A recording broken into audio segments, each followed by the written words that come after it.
That means Caesarion was very close in age to Tiberius, who was born in 3 BC.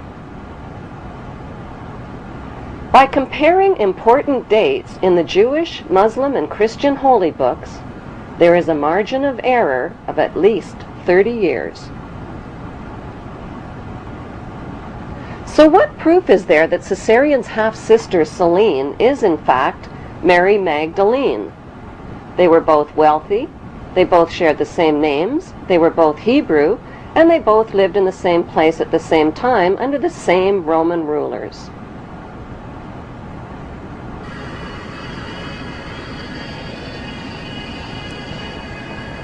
The most convincing proof lies in a famous New York statue.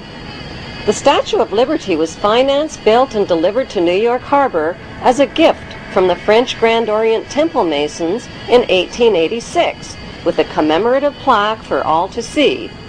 The statue has nothing whatsoever to do with liberty. Its designer was French Freemason Frederick Auguste Bartholdi, who traveled extensively throughout Egypt.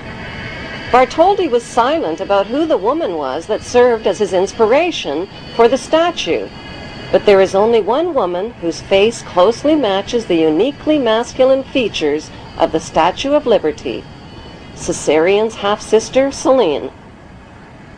Bartholdi used the ancient busts and minted coins of Cleopatra Selene as his models in designing the Statue of Liberty.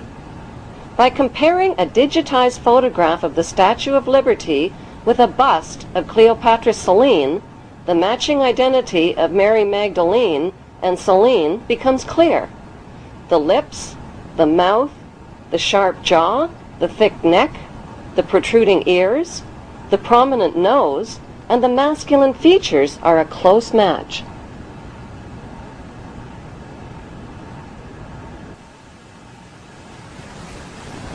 An ancient minted coin of Cleopatra Selene reveals that even her hairstyle and hair tie ribbons are an identical match with the Statue of Liberty's hairstyle and ribbons.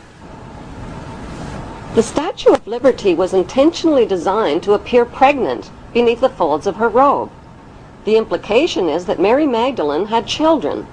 Their names were Tamar and Jesus the Justice, whom the Merovingians, British royalty, and elite brotherhood of Freemasons claimed to be descendants of.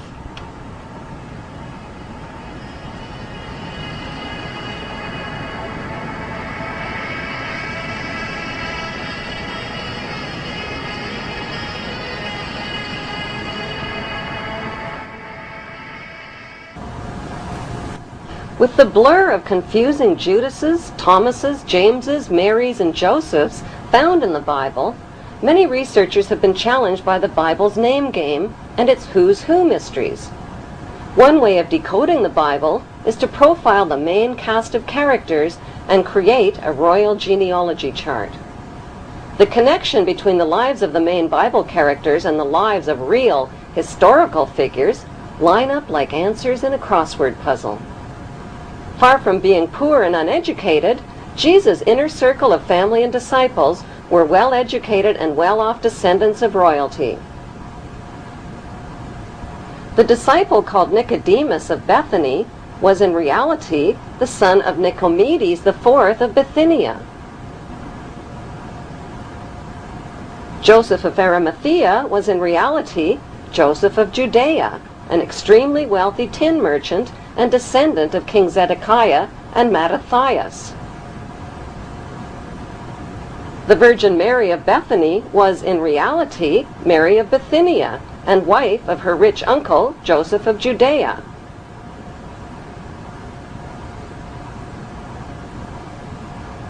Mary Magdalene, Jesus of Nazareth, Thomas, and James were the wealthy royal offspring of Hebrew-Egyptian Ptolemy queen Cleopatra VII.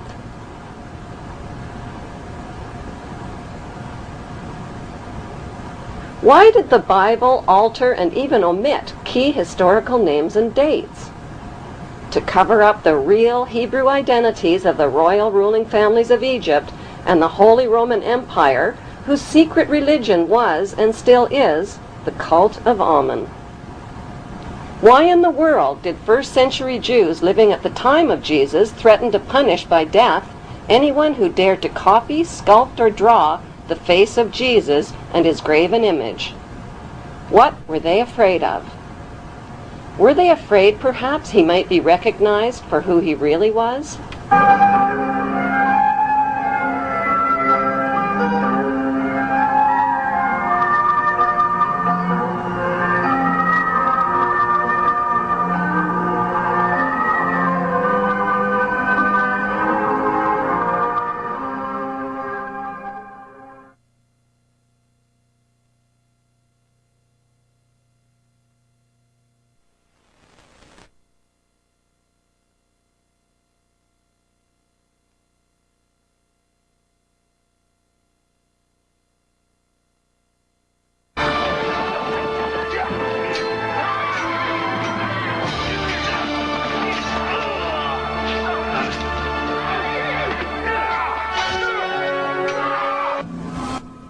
After the crucifixion, a Jewish rebellion against Roman rule broke out in Jerusalem. The Roman soldiers destroyed Solomon's temple, burned Jerusalem, and eventually renamed the land of Israel Palestine.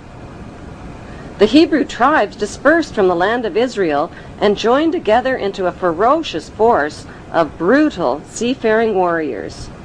They named themselves after their 6 great ancestors, the 6 Hebrew Hyksos kings who once ruled Egypt.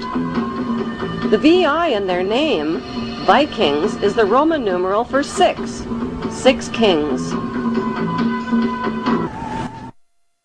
Was the largest tribe of Israel and the first to replace the god of Judaism with pagan fertility gods. The tribe of Dan became seafaring pirates, looting their way from Greece along the Mediterranean, leaving evidence of their migration route. Like signposts, they incorporated the name of Dan into the names of mountains, towns, and rivers, like the mighty river Danube. They raided their way up the coast of Europe and built settlements in the British Isles and in Scandinavia. The country of Denmark literally means the mark of Dan. Carvings of snakes and dragons on their ships, the red and white stripes on their sails, and archaeological relics reveal that the tribe of Dan became none other than the dreaded Vikings. The pagans arrived like stinging hornets, and spreading on all sides like fearful wolves, robbed, tore, and slaughtered not only beasts of burden, but even priests and monks and nuns. They came to the church of Lindisfarne and destroyed everything, trampled and polluted the holy places. Their mouths froth, their eyes stare, they howl like wild beasts. Joined by the Israeli tribe of Naphtali, they continued their reign of terror through the British Isles, accumulating massive amounts of wealth. Then the unthinkable happened. Their king, King Canute, was crowned King of England, Denmark, Norway, and Sweden in 1016 AD. And so the tribes of Israel had found a new homeland, and the throne of Israel had found a new throne, the throne of England.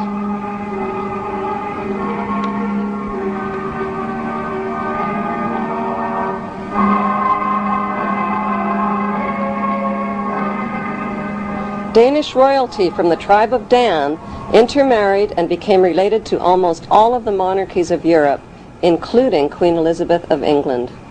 The bloodline of the tribe of Dan was firmly established in royal power circles. A unique Viking genetic disease called Dubitraz contracture, causing tightening of the tendons in the hand, give it a claw-like appearance. U.S. President Ronald Reagan and British Prime Minister Margaret Thatcher contracted the Viking genetic disease and are believed to be descendants of the Vikings, and thus descendants of the tribe of Dan.